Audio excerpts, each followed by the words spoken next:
Good morning. Good morning. My name is Greg Peterson, and I am one of the co-founders of the Robert Jackson Center here in Jamestown, New York. And we've just had a wonderful discussion here this morning regarding the Barnette decision, West Virginia versus Barnette of 1943.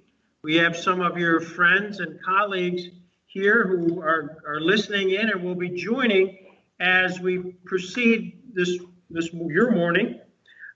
We have Judith Gobitis Close, who's here.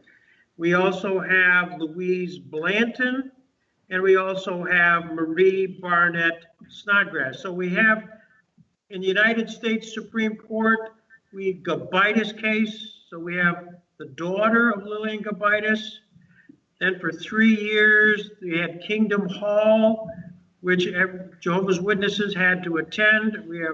We have Louise Blanton for that. And then we have Marie Barnette, whose family and she was part of the case which ruled that it was unconstitutional to have the mandatory flag salute.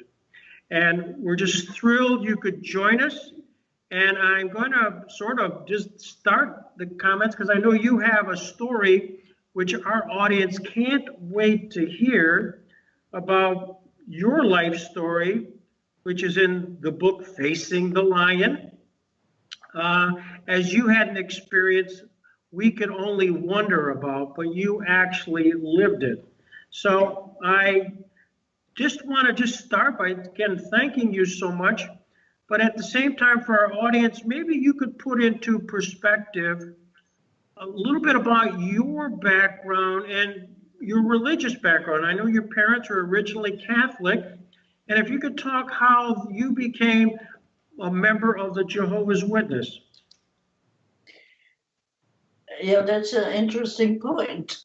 We were strong Catholics, and we had a case in the Catholic Church about misbehavior with the priest with the boy. And my mother came to the conclusion that it was impossible that God would accept the prayers of that priest. So she decided to see if there is another way to get close to God. At that time we had two brothers who came from Switzerland. In those days, they were selling booklets. She bought 3 booklets, and that was sufficient for her. She started off preaching, hadn't seen any congregation, hadn't seen no one, but what she read, she knew. Otherwise, other people had to get it. So she started off preaching without any contact. And my father was opposed, but afterwards she was reading the Bible to me. And one morning she was reading to me the 10 Commandments. She had promised to her husband that she wouldn't teach me, so she never taught me.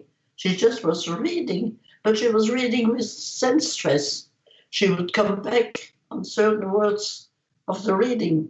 And when I learned that there was not to have any images, I went up and destroyed my images. I had an altar. And because of that, my father said, I have to get to study to get her out of that religion because her daughter is being influenced. I was 7 years old when that happened. But due to the destruction of my altar, Father realized that he had to do something. So he ordered a book, Creation, and in 3 days' time, he said to his wife, you found the truth. So my parents got baptized, that is my father, my mother first in 38, my father in 39, my mother's sister in 40, and me in 41. I was 11 years old. That was the time when the Germans came. Explain a little bit about can you explain the school system that you were part of? Was there a public school system that you attended during your early years? It was first public schools, but by the time the Germans came, I was switching over to a higher learning. It was a higher class. There was another school, but everywhere was the Heil Hitler. When the priest came in the room, when he went out, when we met him in the street, whenever, at least, I would say at least 3 or 4 times a day, we had to face the Heil Hitler. And since it is a visual greeting, you could see if someone was greeting by lifting the arm. I always tried to turn myself so around that I was not in the light of the teacher's sight. And that went good for a whole year. In between, my father got arrested because he was known as a witness. And I continued in school, and then suddenly one day I was outside the school, didn't see the teacher, didn't salute, and that was it. Then came the trials, very hard trials. First in the school, I had to go with a piece of paper from class to class in which it was said that the government cannot give any teaching to anyone who doesn't comply to the rules of the government. And this was a warning, and very little on the bottom. It was said this was to be presented in all classes as Simon Arnold. And that was a terrible test because each class I was supposed to have. But you know, the Alsatians were not so Nazis. And no one ever reacted because I did not have it. But the city, over the superintendent of the city, came on Saturday. He made a terrible talk about the traitor and the most dirty speech, Nazi speech, like Hitler would do the same type of words. And he said, the child who recognizes himself has to get up. So I stood up. That was, he didn't give my name. So I had to go up in front of the class, 45 kids. And he had the papers there, and he said, if you don't greet, salute, you take the paper, you have to leave the school. And then he said the terrible thing, I give you 5 minutes to think it over. And it was true, 5 minutes. They were standing on the platform with the hand there and the watch. Those 5 minutes were absolutely awful. When I could not speak, I could not talk, I could not pray. I got stiff. I had only one thing in my mind. You want those papers and go out. You want those papers and go out. And then when the Heil-Hitler came, I snapped the paper and I went out. And when I came outside, I had a wonderful feeling. I still feel it in my heart. That was a victory for me. And that was the end of the high schooling. I had to go lower school. In the lower school, I got beaten. That was another kind of director. Mean creature, very Nazi. And because of that, I had to go to the Gestapo. I had a 1 hour examination by the Gestapo. They wanted to make a traitor out of me, that I would give names of other witnesses. Well, it's true, I knew everything. I was in underground activities, so I knew all the brotherhood. There were not many. German really handled the situation wonderfully. And after that, I had to appear in front of the judge, German judge, who decided that I was a very nice child, very polite, but corrupted by the teaching of my mother. And that's why I had to be taken away, get foster care in another place. So I came in a re-educational home. And that home, there were only Germans. And those kids were all of households where the parents had serious problems with behavior, immoral, and so on. So in that place, we had absolute no right to talk to each other.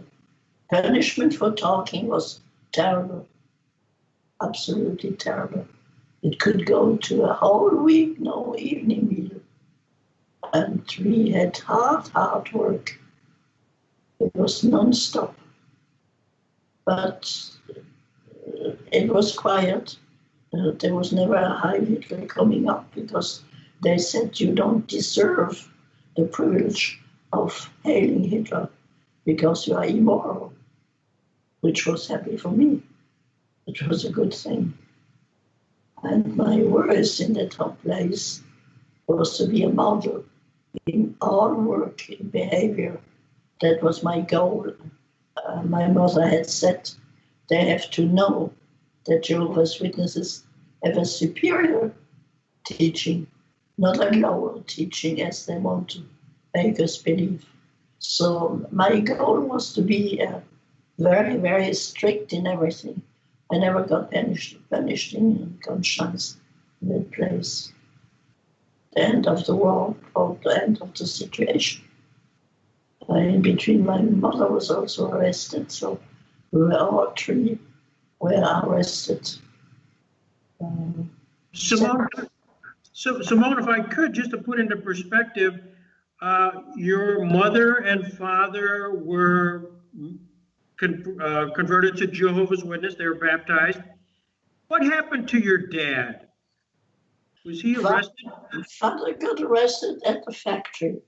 Unexpectedly, the Gestapo, the secret police, came to his working place. He was drawing a pattern for printing material. They asked him, "Are you Jehovah's Witnesses?" He said, "Yes." He said, "Come along with us." So he had to take a bicycle and go home. The car was the police car behind, so everybody in the street could see that he was getting arrested. But that happened. I was in school and mother was out of the house, so we didn't know anything. At 2:00 in the afternoon, they came and had mother on a cross interrogation, starting off from 2 until 5:00, constantly asking after watchtower meetings, other people and names. And I listened. I was in the next room. I listened to that. And that's where I got my teaching for myself. When it happened a year later, I knew how my mother had answered. So I could use the same thing. For instance, they would say, "Do you have the watchtower?" She said, "Yes." So they jumped up and said, "Where did you get it from?" Well, she said, "We got it from Switzerland as long as the border was open. No, we don't get it anymore because the border is closed." They couldn't do anything with that. And Winston said, "You have secret meetings." She said, "What secret meetings? What do you mean? Anybody can follow me and come along and see where I go. There's nothing secret in my life." See, this way of answering very calmly, very politely, has given me a big lesson on how to handle the relationship. And there was one thing mother said: when you have to answer, talk right up to the face of your persecutors. See the face, look at them, don't look away, but above their head, see the angels.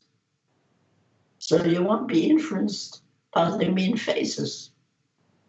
And they will believe that you look at them But you see behind the agents, and that's what I did all the time.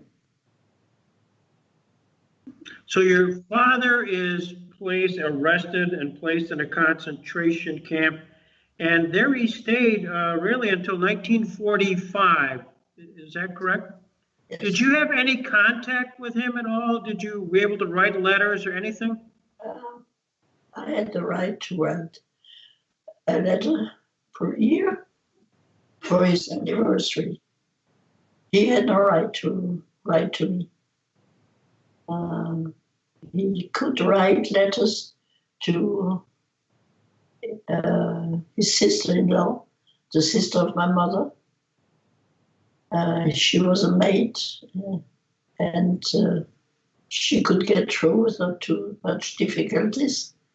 And she would get the letters every 3 months, 12 lines, that's all. And of course, nothing special. But mother was sending him, they could send food packages, and mother would make very thin copies of the Watchtower, very on secret paper, roll it together and put it between two cookies. And that's how father was kept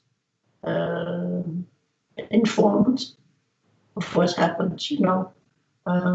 Brother Furter died, Brother Noor came. He could get that.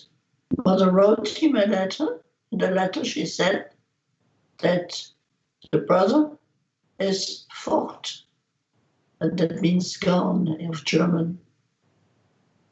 The end of the sentence. And then she said, since that man is gone, we prefer the Knorr soup. There was a trade with the soup, which came from Knorr. And so she only wrote, we loved the Knorr soup so much. And that's how my father got the connection. That Rutherford had died, and then Knorr was taking over. Simone, during that time period, you were with your mother until 1943, when you were then placed in a re-education house. What was happening at home with your mother? What happened to her after you left to go to the re-education location? Well, there was a lady in the house. She went to the police and she said, I don't understand why the mother is still free. The father's gone, the girl is gone. What is she doing in freedom? So she got arrested and went to camp. She was placed in a camp also? Yes, but it was not a regular concentration camp. It was a camp the Nazi opened in Alsace to correct the Alsatian people, to get them on a straight way. But it was similar to a concentration camp. Your re-education test, did that test your faith? Were you confronted by the parents, the foster parents of the re-education location, to try to dissuade you from your beliefs as a Jehovah's Witness? No. And I think it was due to my mother, because when I was arrested, my mother came along. She insisted. The foster ladies didn't want that, but my mother insisted. And then when we arrived, she was standing there, and the main persons of the place said, what is that lady? And they said, it's the child's mother. So she called her in and she said, I respect a mother who comes and brings herself the kid over here. And I believe that mother had a long interview with them, telling them exactly what happened, because I could feel a sort of a respect from the main leader, and the second one, the teacher, which was a second-hand person. We have 4 of them. She was very much against the truth. And she was the one that once in a while would humiliate me and speak against Jehovah and so on. I just listened, didn't do anything.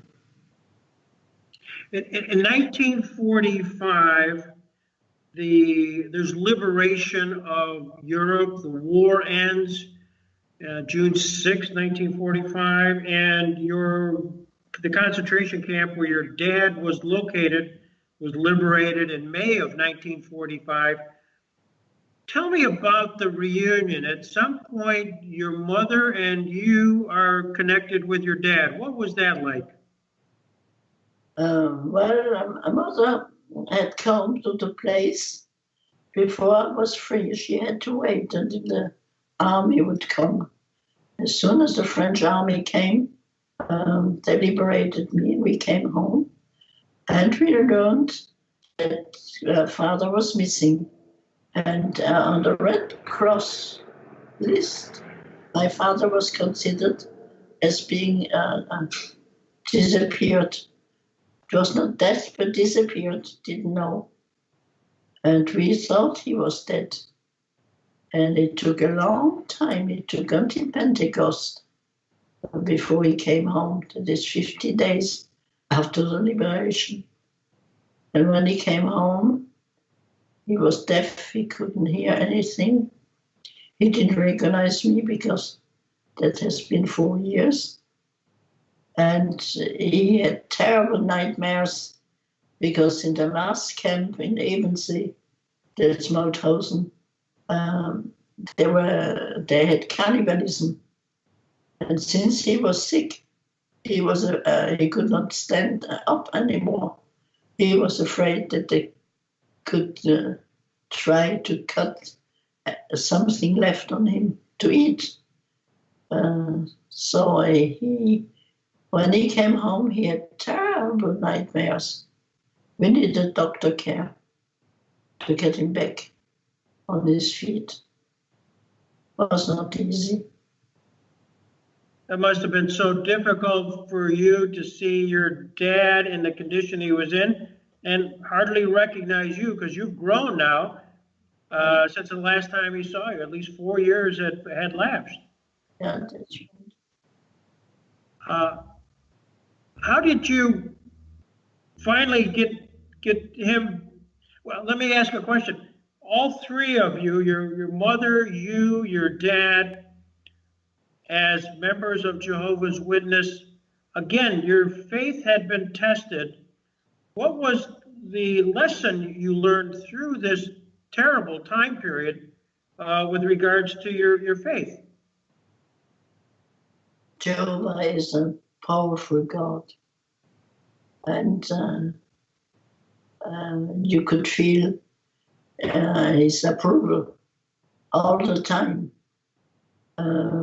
My father once wrote in his letter, it's a peace that we have in our mind that proves that we are on the right way.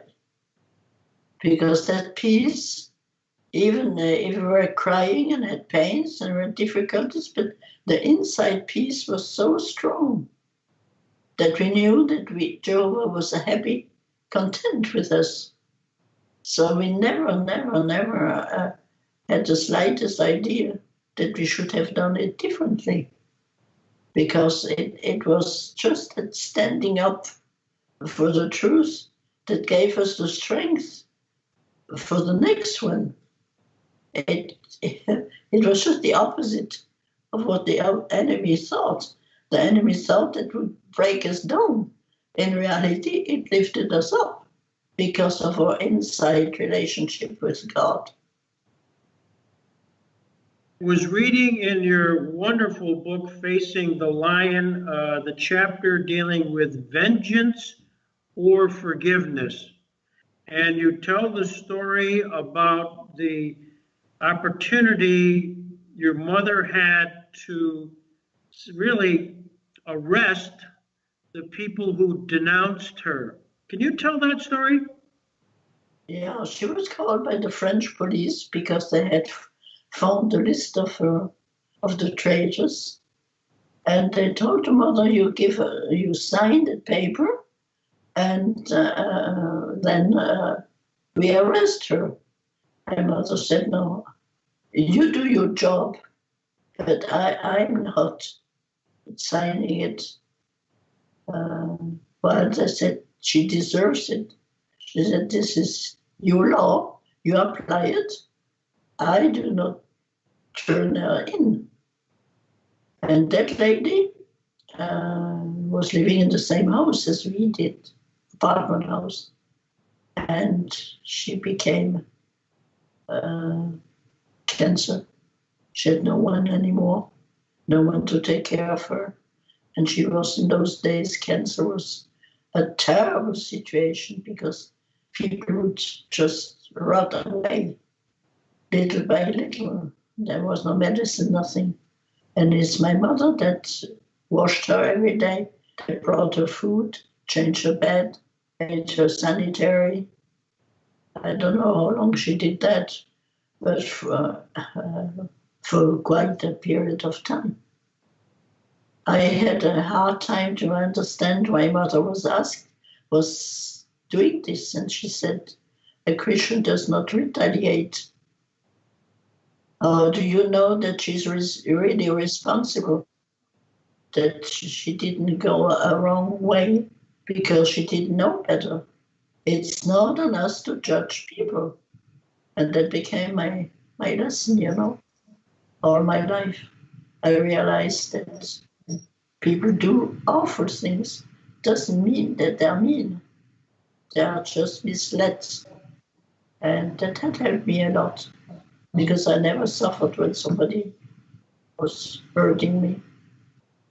Because I always thought maybe the person doesn't know better.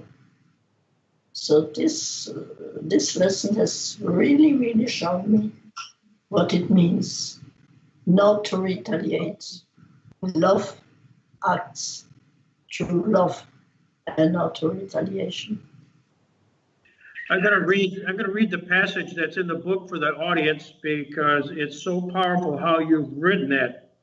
And you talk about that gentleman who had once threatened to kill your dad with an axe, and then later on brought fruits to you, and fruit and vegetables from his garden on your table. Why, even your father, who had been threatened with an axe by this gentleman, agreed. And that you were constantly amazed at my parents' ability to overcome resentment. They never paid back evil for evil or sought revenge. But the greatest lesson was yet to come. The wife was bedridden with terminal cancer, as you mentioned. In those days, treatment was sparse. A terrible stench came from under her apartment door. She had no help, no family, and no friends. It wasn't an easy task to wash her and change the soiled sheets. Yet your mother did it twice a day for months on end. That's an amazing story.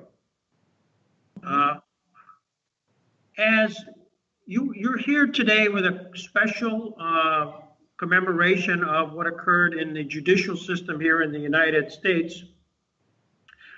And I wonder, is there a message that you might have, Simone, we have three special guests here, or even a question you might want to ask of Louise or Marie or Judith? Anything that you want to share with them at this point? Because you went through much, but yours was a flag salute case too. Well, I listened to the 3 days ago to some of their expressions, and we had a rehearsal with Julie. And I realized that for children, standing up day after day was a big challenge. Now, what I wonder is how they recall on it Do they still think of a painful situation? Or do they see that it was a victory for the whole brotherhood? Because it took time to get that freedom back. It was not easy. It took a long time, and for children, it might be hard to grasp how important that is. But it's due to their exceptional steadfastness of them and their parents, and also the brothers who made schooling for them, that this was possible. It is Jehovah's blessing on their stand, on what they did and what they suffered, that brought the freedom for Jehovah's people. And I think they must have been feeding on them during their lives, didn't they? Would any of you like to comment on what she just said? Her comment was essentially, you as students were tested with your steadfastness towards your belief. And I'll ask that maybe I rephrase the question by saying, what was it that kind of kept that long-standing steadfastness? Do you want to start first, Louise? I think the example that was set by brothers and sisters in Germany during that period bolstered our integrity and our determination, and we benefited by their faith. So I think that it was Jehovah's way of giving us the courage to follow the same example. Marie, do you have that same sense? Yes, of course. And when I listen to Simone and all of her that she went through, it makes what I went through seem kind of important or not nearly as as she did. It just makes me feel like she was just so much braver than I was, because she had so much more to suffer than we did here. But I appreciate what they did over there very much. Judith, do you have a sense? Well, I got to meet, I got to be here in her husband when they were on a book tour in Atlanta, and I got to read the book, and I just thought it was so moving what she went through, and so harsh what she went through, and still persevered no matter what. So yeah, she's a fabulous example for all of us. So you are an exemplar. Your life is a message to an awful lot of people, and I have a room full of students and members of the public who are here to obtain some knowledge from you. And I know you give lots of presentations. Is there a message, Simone, that you want to make sure that everybody gets a chance to understand? I always stress the fact that it's essential for children, because mostly with children, to get to the facts of the reality and get information.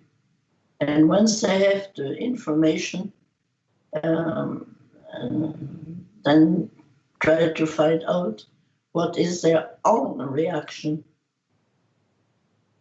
and find out why we had this reaction, because our life was depending on what Jehovah is demanding on us.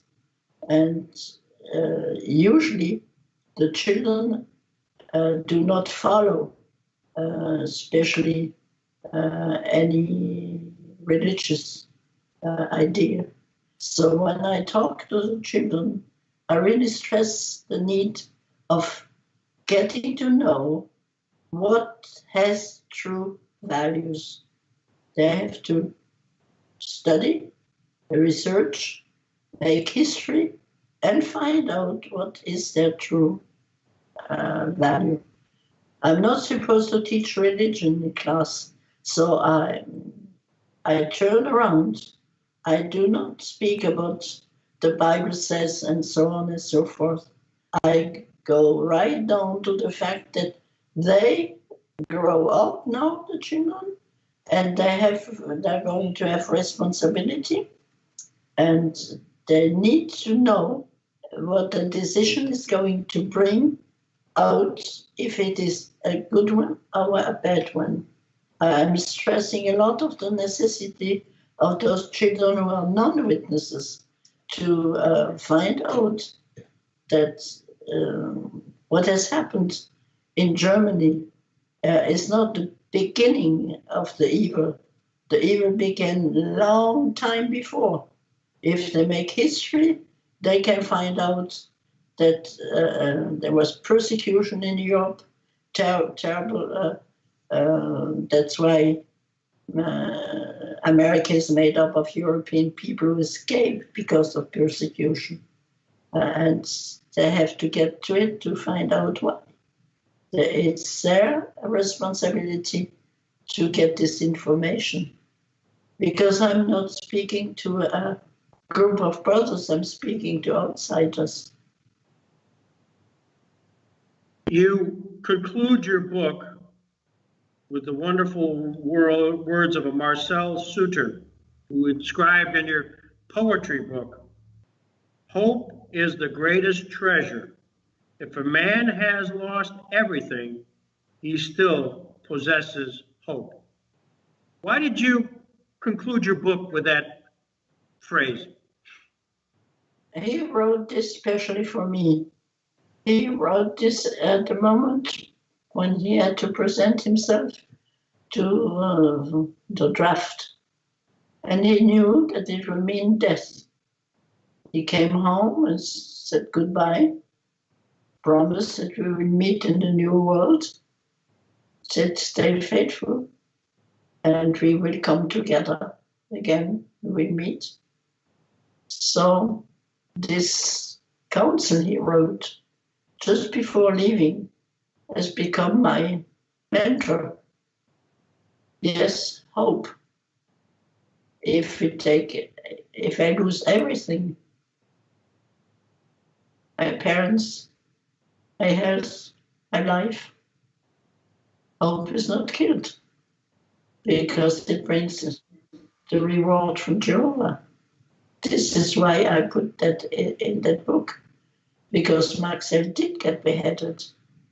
And the day he was beheaded and I got the news, I was already in the penitentiary home.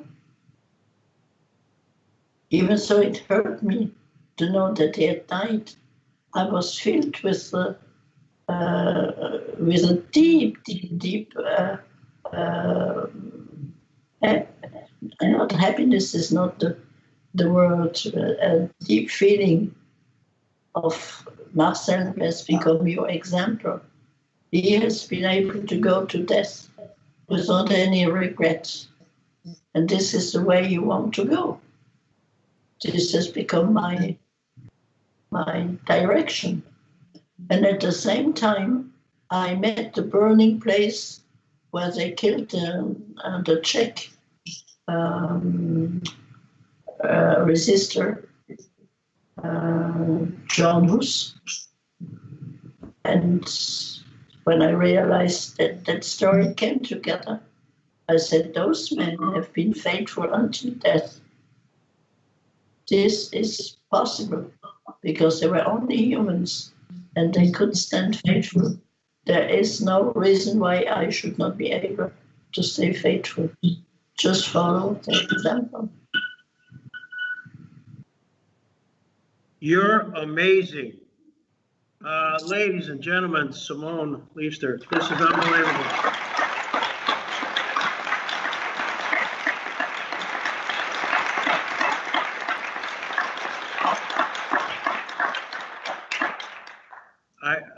You provided a sense of guidance and tremendous hope for everybody, and what a guiding light. And so I on behalf of all our participants here, they're all thumbs up and thanking you for participating and drawing an appropriate closure to a wonderful event here at the Jackson Center. So again, thank you so much for taking your time.